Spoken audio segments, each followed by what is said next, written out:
తండ్రి అయిన దేవునికి కృతజ్ఞతాస్తుతులు చెల్లించుచు సమస్తమును ఆయన పేరట చేయుడి. ప్రార్థించుకుందాము. పరిశుద్ధ పరలోకమందున మా తండ్రి, నీ ఘనమైన మహోన్నతమైన శ్రేష్టమైన నామానికి స్తోత్రాలు చెల్లించుకుంటున్నాం నాయన. అయ్యా, మీ యొక్క సన్నిధిలో మేమందరం కూడుకొని మీ వాక్యాన్ని ధ్యానించే గొప్ప అవకాశాన్ని మా అందరికి దయచేసి ఉంటున్నాం దేవా. అందరికి మీ కృతజ్ఞతాస్తుతులు చెల్లించుకుంటున్నాం తండ్రి. అయ్యా, మరి మీరు మాటలు వ్యక్తపరుచుండగా మేము విని భద్రపరుచుకొని అట్టి మాటలకి తగినట్టుగా జీవించే మనసును మా అందరికి దయచేయండి. మీరు మాత్రమే మాట్లాడమని ప్రభువైన యేసుక్రీస్తు నామమున ప్రార్థించి అడిగి వేడుకుంటున్నాం తండ్రి. ఆమేన్. కొన్ని రోజుల క్రితము నేను క్రియలు అనే సబ్జెక్ట్ చెప్పిన, విన్నారా? క్రియలు ఎన్ని రకాలు? 2 రకాలు, చెడ్డ క్రియలు, సత్క్రియలు.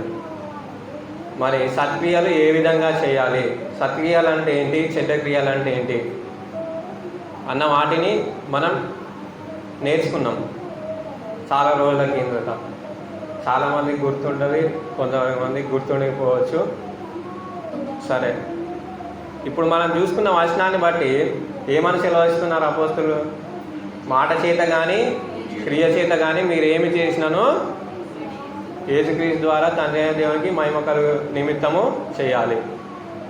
క్రియలు ఎలాగ చేయాలి, ఏం క్రియలు చేయాలి అన్నది మనం నేర్చుకున్నాం. ఈరోజు మన పాఠం ఏంటంటే మన మాటలు ఎలా ఉండాలి, మన మాటలు ఎలా ఉండాలి అన్నది మనం నేర్చుకుందాం. మనం ఆలోచించుకున్నట్లయితే మనము పొద్దున్నే లేచినది మొదలుకొని పడుకునే వరకు మనము నోటికి రెస్ట్ అనేది ఇవ్వం. మాట్లాడుతూనే ఉంటాం ఏదో ఒకటి, లేకుంటే ఆహారాన్ని తీసుకుంటూ ఉంటాం. శరీర అవసరాల నిమిత్తం కావచ్చు, లేకపోతే సంభాషణ నిమిత్తం కావచ్చు, మన నోటిని ఉపయోగిస్తూ ఉంటాం. మనం ఒక్కసారి మనం మాట్లాడే మాటలకి ఎలాంటి ఏ శక్తి ఉంది, మన మాటలకి ఏమైనా శక్తి ఉందా, వ్యర్థంగా మనం ఏమన్నా మాట్లాడవచ్చా అన్నది మనం తెలుసుకుందాము. సామెతల గ్రంథము 18వ అధ్యాయము 21వ వచనం చదువుకుందాం. సామెతల గ్రంథము జీవమరణములు నాలుక వశము, దాని ఫలము తిందురు. ఇక్కడ జీవమరణములు అనేటివి వేటి వశమై ఉన్న సొలొమోన్ గారు సెలవిస్తున్నారు? నాలుక వశము. అంటే మనం ఏదన్నా పాయిజన్ తీసుకుంటే చనిపోతాం, ఏదన్నా అమృతం తీసుకుంటే జీవిస్తాం అని కాదు.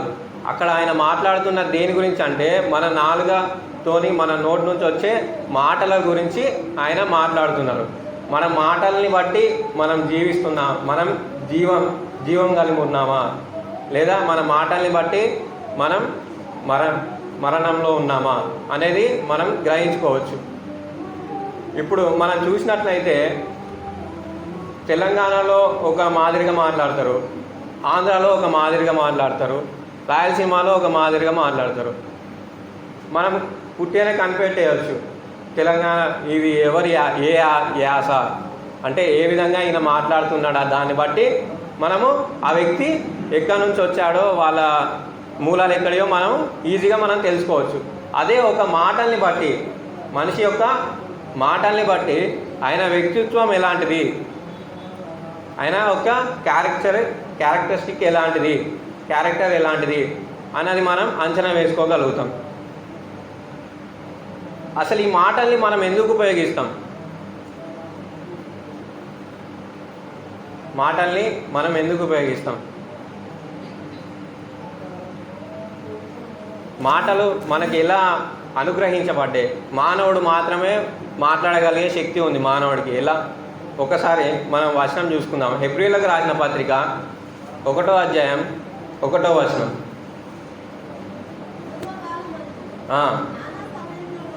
నానా సమయంలోనూ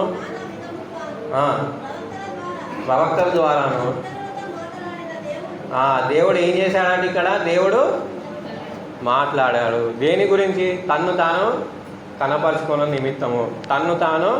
తను ఎలాంటి వాడు, తనకి ఏ విధంగా ఉంటే తనకి ఇష్టం, ఏ విధంగా ఉంటే తనకి ఇష్టం ఉండదు, పాపం చేయాలా వద్దా, ఏ విధంగా మనం బతకాలి, ఏ విధంగా ఆయనను ఆరాధించాలి అని దేవుడు మాట్లాడితేనే మనకు తెలిసింది.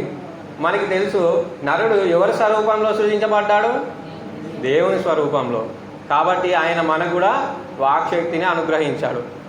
కాబట్టి అలాంటి మనల్ని వాక్శక్తిని అనుగ్రహించాడు. అట్టి మాటలు మనము వ్యర్థంగా ఉపయోగించవద్దు. మనం శరీరం గురించి కూడా తెలుసుకున్నాము. మన దేహాన్ని ఎలా ఉంచుకోవాలి, దేహానికి ఏమైనా ప్రాముఖ్యత ఉందా లేదా? ఉందా ప్రాముఖ్యత అంటే మనం ఏం తెలుసుకున్నాం? ఉంది. దేహంతోనే ప్రభువుని స్తుతించాలి. అలాగే మాటల గురించి, మాటలు కూడా వ్యర్థమైన మాటలు మనం మాట్లాడవద్దు. మన మాటల ద్వారా దేవుడు స్తుతింపబడాలి. మరి మానవుడు ఎలాంటి మాటలు మాట్లాడాలి, ఏ విధమైనటువంటి మాటలు మాట్లాడాలి, ఏ విధమైనటువంటి మాటలు మాట్లాడకూడదు, ఇవాళ మనం ధ్యానించుకుందాం. మొదటిగా మనం ఎప్పుడు నెగిటివ్ సైడే చూసుకుందాం. ఏ విధంగా మాట్లాడకూడదు, ఏ విధంగా నరుడు మనిషి అనే వ్యక్తి ఏ విధంగా మాట్లాడకూడదు చూసుకున్నట్లయితే సామెతల గ్రంథము 10వ అధ్యాయము 19వ వచనం చదువుకుందాము. విస్తారమైన మాటల వలన దోషం ఉండగా మానదు బుద్ధిమంతుడు. ఇక్కడ ఏమని సెలవిస్తున్నాడు జ్ఞాని అయిన సొలొమోను? విస్తారంగా మాట్లాడితే దాంట్లో ఏముంటుందని సెలవిస్తున్నాడు? దోషం ఉంటుంది. విస్తారమైన మాటలు, దేవుని జ్ఞానం లేకుండా విస్తారమైన మాటలు మాట్లాడితే దాంట్లో దోషం ఉండక మానదు. కాబట్టి మనం విస్తారమైనటువంటి మాటలు మాట్లాడకూడదు. అలాగే మనం చూసుకున్నట్లయితే యేసుక్రీస్తు వారు జీవించిన సమయంలో మార్త అనే సహోదరు ఉంటుంది. తను దేవుడు వాక్యం చెప్తుంటే తను విస్తారమైన పనులు పెట్టుకుంటుంది. విస్తారమైన పనులు పెట్టుకొని దేవుడు యేసుక్రీస్తు వారు చెప్తున్న వాక్యం వినలేకపోతుంది. అదే కాకుండా మళ్ళీ వచ్చి నాకు సహాయం చేయమని ఇంకో సహోదరుని పిలుస్తుంది. ఏదైనా కానీ విస్తారంగా ఉంటే దానిలో దోషం ఉండగా మానదు. మన మాటలు కూడా విస్తారంగా ఉండొద్దు. యాకోబు రాసిన పత్రిక 1వ అధ్యాయం 19-20 వచనాలు చదువుకుందాం. యాకోబు రాసిన పత్రిక. నా ప్రియ సహోదరులారా, మీరు సంగతి ఎరుగుదురు గనుక ఈ మనుషుడు వింటకు వేగిరపడవాడును, మాటలాడుటకు నిదానించువాడును, కోపించుటకు నిదానించువాడునై ఉండవలెను. ఎందుకనగా నరుని కోపము దేవుని నీతిని నెరవేర్చదు. దేవుని నీతిని మనం విస్తారంగా ఎప్పుడు మాట్లాడతామంటే మనకి ఎక్కువ కోపం వచ్చినప్పుడు, ఇక ఎదుటి వారిని మనం మాట్లాడనీయకుండా ఆపేయాలి అన్నప్పుడు మనం వాళ్ళు చెప్పేది ఏమి వినం. మనం మాట్లాడుతూనే ఉంటాం. ఎందుకు? మన చేయి పైన ఉండాలి. దానివల్ల దేవునికి ఏమైనా ప్రయోజనమా? దేవుని నీతి ఏమైనా నెరవేరుతుందా? దాని అలా మనం చేస్తే నెరవేరట్లేదు. కాబట్టి విస్తారమైన మాటలు మనం మాట్లాడకూడదు. ఇది ఒకటి. మాట్లాడకూడదు ఎలా మనం మాట్లాడకూడదు అనే దాంట్లో నెంబర్ 1 పాయింట్ విస్తారంగా మనము మాట్లాడకూడదు. అలాగే మనం రెండోది చూసుకున్నట్లయితే సామెతల గ్రంథము 4వ అధ్యాయం 24వ వచనం. మూర్ఖపు మాటలు నోటికి రానియకము, కుటిలమైన మాటలు. మూర్ఖపు మాటలు ఇంకా కుటిలమైన మాటలు మన నోటి నుంచి రానివ్వకూడదు. మూర్ఖమైన మాటలు, కుటిలమైన మాటలు. మూర్ఖమైన మాటలు అంటే తెలివి లేకుండా, ఏది పడితే అది మాట్లాడుకుంటా, అలాగా మనం మాట్లాడవద్దు. ఏదైనా మాట్లాడేటప్పుడు కొంచెం ఆలోచించి మాట్లాడాలి. ఈ మాట మనం మాట్లాడవచ్చా, ఈ మాట మనం కరెక్టేనా, ఇది ఈ సందర్భంలో ఇది మాట్లాడితే కరెక్టేనా, మూర్ఖంగా కాకుండా మన తెలివిని ఉపయోగించి దేవుని జ్ఞానాన్ని ఆధారం చేసుకొని మన మాటలు ఉండాలి. ఒక సందర్భం చూద్దాం, మూర్ఖంగా ఎవరు మాట్లాడారో. యోగు గ్రంథము 2వ అధ్యాయం 9-10 వచనాలు. యోగు గ్రంథము 2వ అధ్యాయం 9-10 వచనాలు.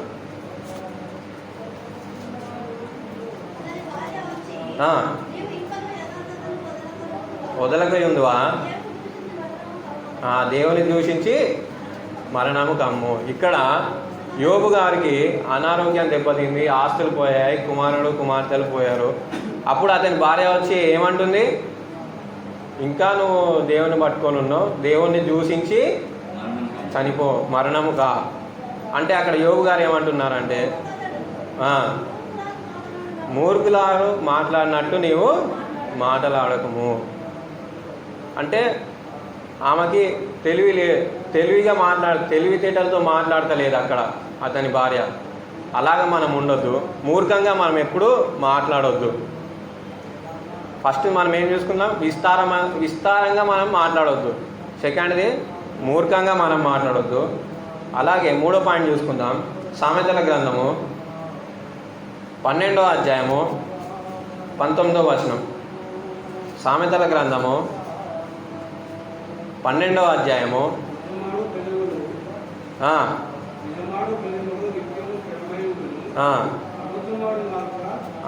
అబద్ధమాడు నాలుక క్షణ మాత్రమే ఉండును.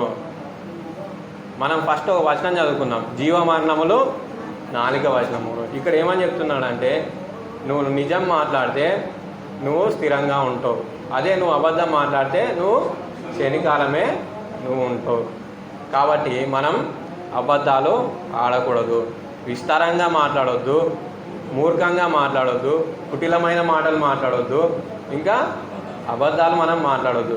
ఇంకో పాయింట్ చూద్దాం, పేతురు రాసిన ఒకటో పత్రిక 2వ అధ్యాయము 1 పేతురు 2వ అధ్యాయము 21-22 వచనాలు చదువుకుందాం. క్రీస్తు కూడా మీ కొరకు బాధపడి మీకు మాదిరి ఉంచిపోయాను, ఆయన పాపము చేయలేదు, ఆయన నోటను ఏ కపటమును కనబడలేదు. పౌలు గారు అంటారు, నేను అనేకమైన శ్రమలు అనుభవించాను, కపట సహోదరుల వల్ల కూడా శ్రమలు అనుభవించాను. అంటే కపట సహోదరులు అంటే మన ముందు ఒకలాగా ఉంటారు, మన వెనకాల ఒకలాగా ఉంటారు. మన ముందు ఒకటి మాట్లాడతారు, మన వెనకాల ఒకటి మాట్లాడతారు. ఆ విధమైనటువంటి మాటలు మనం మాట్లాడవద్దు. అలాంటి కపటపు మాటలు, ఒకరిని మోసం చేయాలి, ఒకరిని బాధ పెట్టాలి అనేటువంటి మాటలు మనం మాట్లాడకూడదు. అలాగే చూసుకున్నట్లయితే ఎఫెసీలకు రాసిన పత్రిక 5వ అధ్యాయం 4వ వచనం. ఎఫెసీలకు రాసిన పత్రిక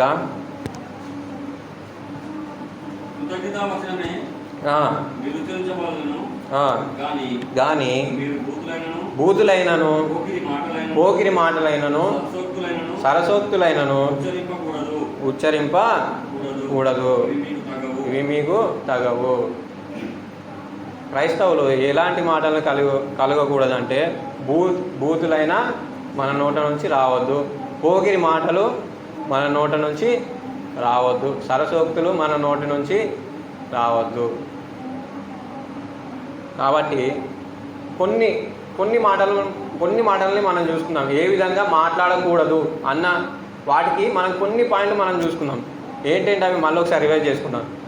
విస్తారంగా మాట్లాడకూడదు, మూర్ఖంగా మాట్లాడకూడదు, కుటిలంగా మాట్లాడకూడదు, అబద్ధాలు మాట్లాడకూడదు, కపటపు మాటలు మాట్లాడకూడదు, బూతులైన సరసోక్తులైన పోకిరి మాటలైనా మన నోట రానియకూడదు. మరి ఏ విధంగా మనం మన మాటలు ఏ విధంగా ఉండాలి, మన మాటలు ఏ విధంగా ఉండాలి. ఇంతసేపు మనం చూసుకునేది ఏ విధంగా ఉండకూడదు, మనం ఎలాంటి మాటలు మాట్లాడకూడదు. ఇప్పుడు మన మాటలు ఏ విధంగా ఉండాలి అన్న వాటికి కొన్ని పాయింట్లు చూసుకుందాము. సామెతల గ్రంథము 17వ అధ్యాయము, సామెతల గ్రంథము 17వ అధ్యాయము 27-28 వచనాలు. మితముగా మాట్లాడువాడు తెలివి గలవాడు, శాంత గుణము గలవాడు, వివేకం గలవాడు. ఏమని చెప్తుంది బైబిల్ అంటే, మీరు ఏ విధంగా మాట్లాడాలి, మితముగా మాట్లాడాలి. ఏ విధంగా ఉండాలి, శాంతి పరులుగా ఉండాలి. మన మాటలు ఏ విధంగా ఉండాలంటే తక్కువగా ఉండాలి, అందరికీ అర్థమయ్యేలాగా ఉండాలి. తక్కువ మాట్లాడాలి, అందరికీ అర్థంగా. విస్తారంగా మాట్లాడితే దాంట్లో ఏముండక మానదు, దోషం ఉండక మానదు. కాబట్టి తక్కువ మాట్లాడాలి, మితంగా మాట్లాడాలి. అలాగే సామెతలు 15:1, 15వ అధ్యాయం 1వ వచనం చదువుకుందాం. మృదువైన మాట క్రోధమును చల్లార్చును, నొప్పించి మాట కోపమును రేపును. మాటలు ఎలా ఉండాలట, మృదువుగా ఉండాలి. అవి ఏం చేస్తాయి, మృదువుగా ఉన్న మాటలు క్రోధముని చల్లార్చాయి, నొప్పించి మాట కోపమును లేవు. మనము ఇతరులతో మాట్లాడేటప్పుడు మన మాటలు ఎలా ఉండాలంటే, మన మాటల్ని బట్టి ఒకరికి కోపం రావద్దు. మన మాటలు మృదువుగా ఉండాలి. కోపం రేపే విధంగా మన మాటలు అనేటివి ఉండకూడదు. ఇంకో వచనం చూసుకుందాం. సామెతల గ్రంథము అదే 15వ అధ్యాయము 26వ వచనము. 26వ వచనం. యెహోవాకు హేయములు దయగల మాటలు ఆయన దృష్టికి పవిత్రములు. ఎలాంటి మాటలు ఆయన దృష్టికి పవిత్రములు? దయగల మాటలు. దయగల మాటలు అంటే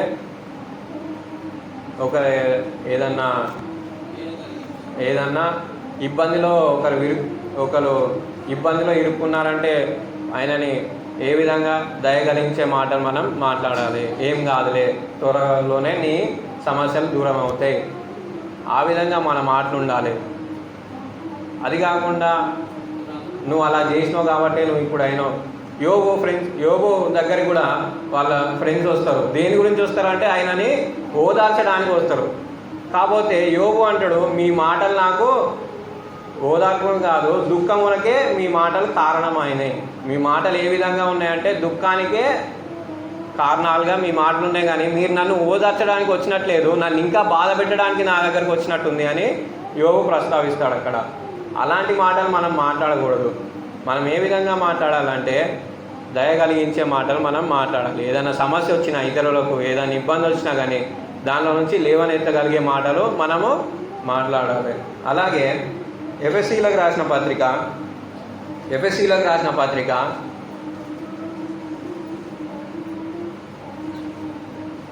4వ అధ్యాయం 29వ వచనం.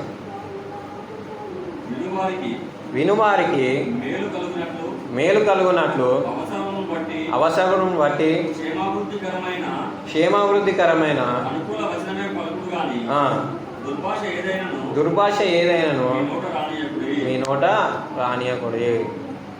ఏ విధంగా మాట్లాడాలట, మన మాటలు ఎలా ఉండాలంటే ఇతరులకి అనుకూలంగా ఉండాలి, ఇతరులకి ఎప్పుడు క్షేమాభివృద్ధి కలగజేసేలాగానే ఉండాలి. మన మాటల చేత ఇతరుల్ని మోసపుచ్చి వాళ్ళని డౌన్ చేసే విధంగా ఎప్పుడు ఉండకూడదు. వాళ్ళకి ఎప్పుడు అభివృద్ధి కలిగే విధంగానే మన మాటలు ఉండాలి. అలాగే మనం చూసుకున్నట్లయితే ఎఫెసీలకు రాసిన పత్రిక అదే అధ్యాయము 15వ వచనం చదువుకో. తర్వాత ఫస్ట్ మనం 1 కొరంథీయులు రాసిన పత్రిక 14వ అధ్యాయం 9వ వచనం చదువుకుందాం. 1 కొరంథీయులకు రాసిన పత్రిక.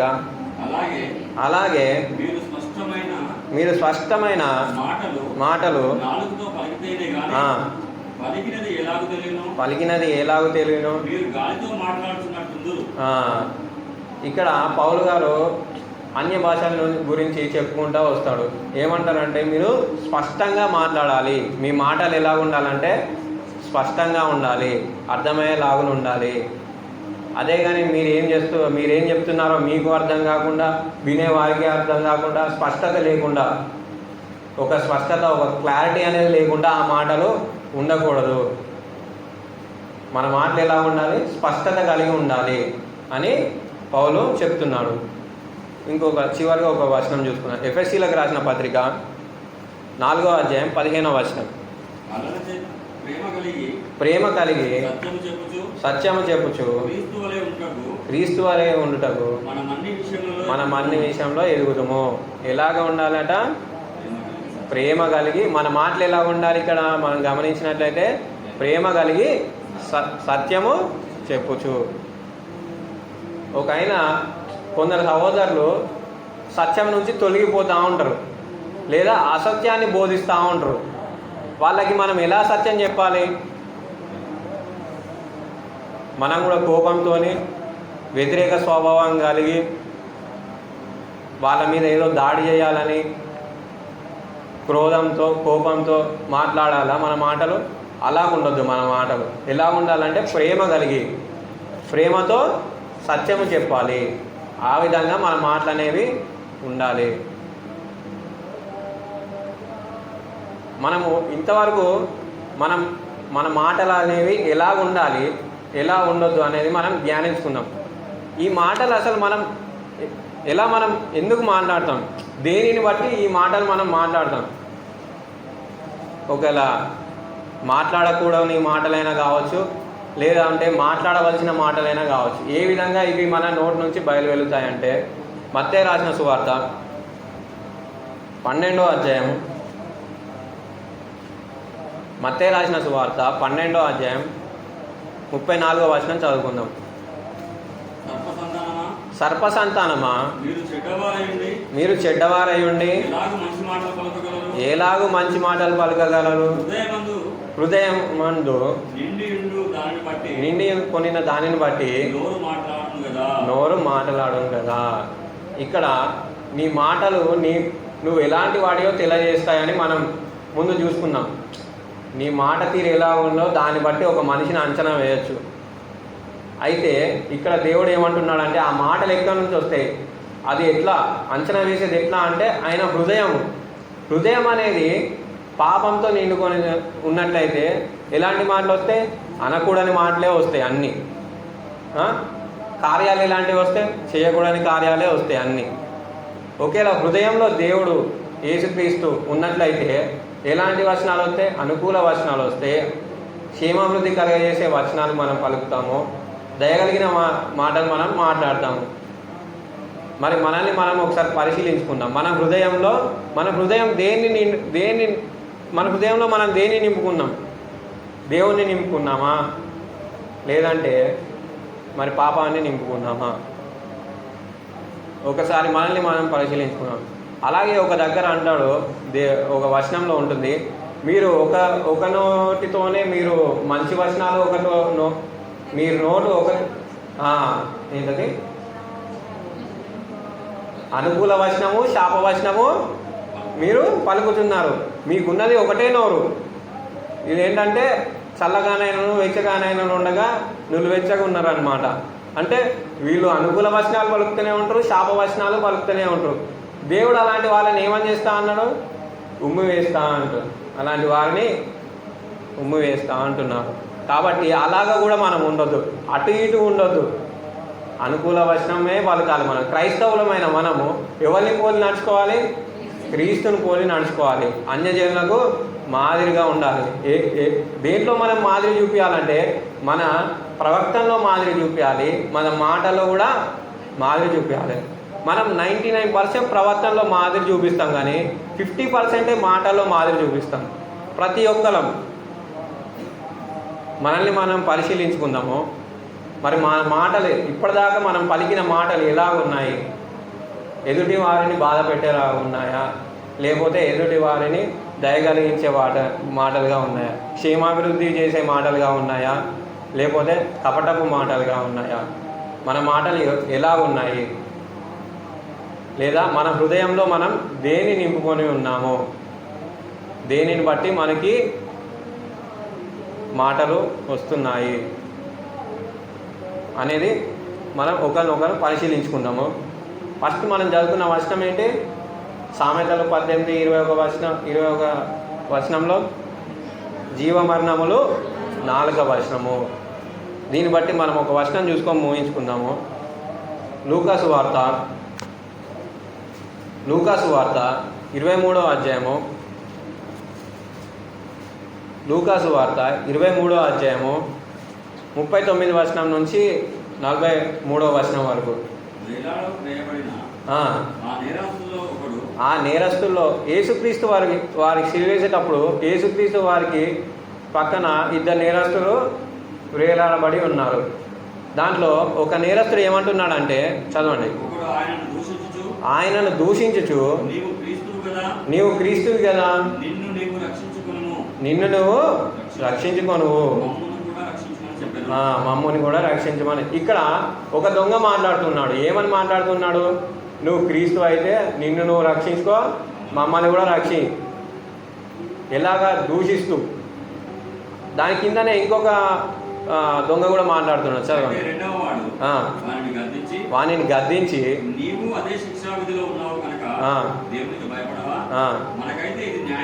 మన ఇద్దరం పాపం చేసినాం కాబట్టి ఈ శిలువ మరణం మనకి న్యాయమే.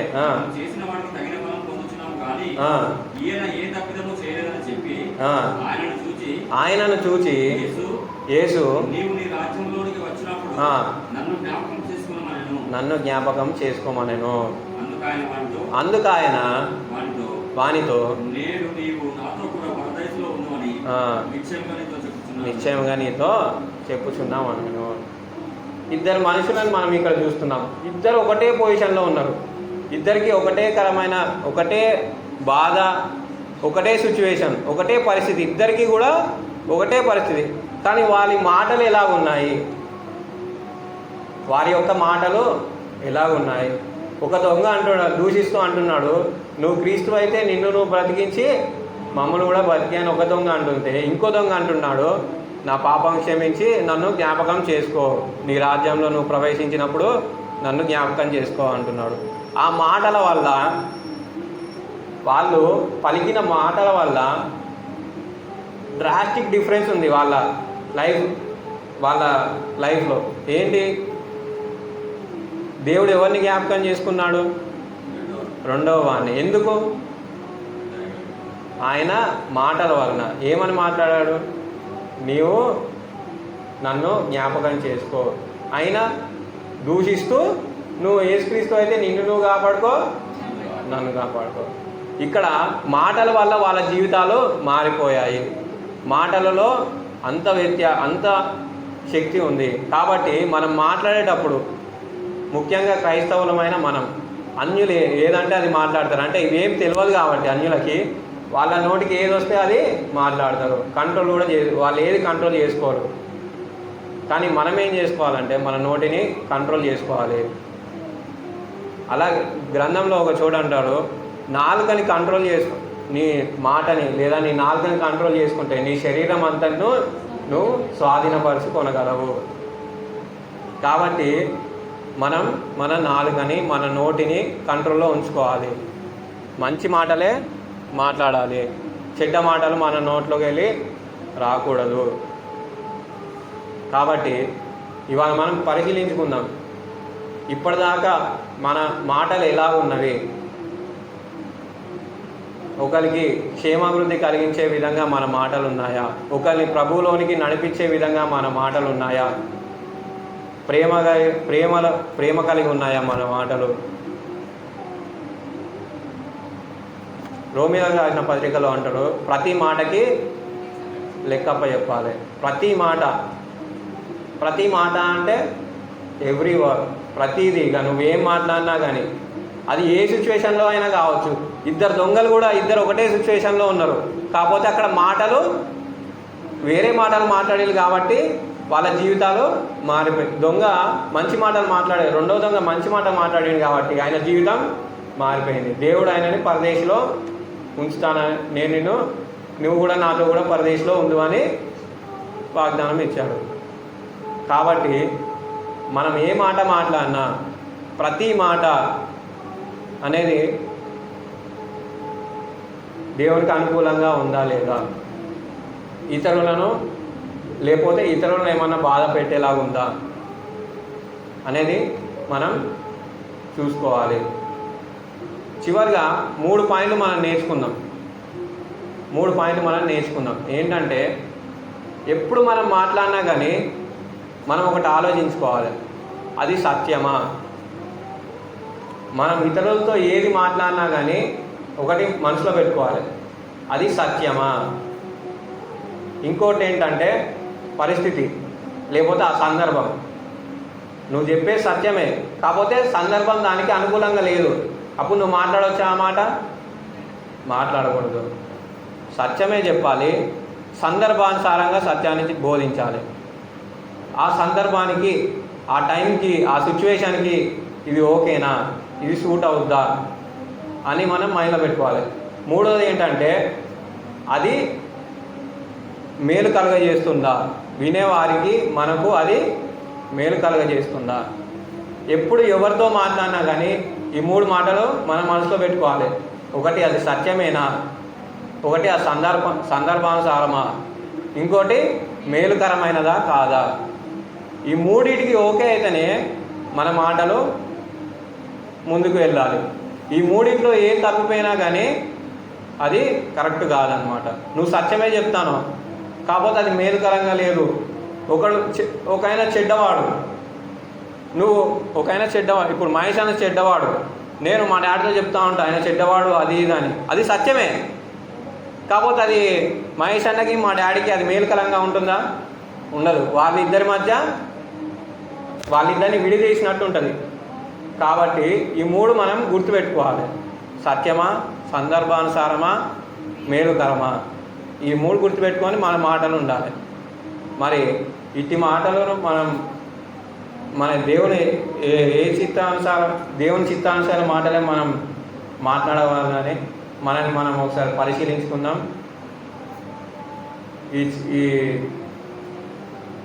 ఈ యొక్క టైం మరి నాకు ఇచ్చినందుకు సంఘానికి, సేవకులకు నా యొక్క వందనాలు. శ్రద్ధ కలిగి మీరందరూ విన్నందుకు నాకు కృతజ్ఞతలు. దేవునికి మహిమ కలుగును గాక. ఆమేన్.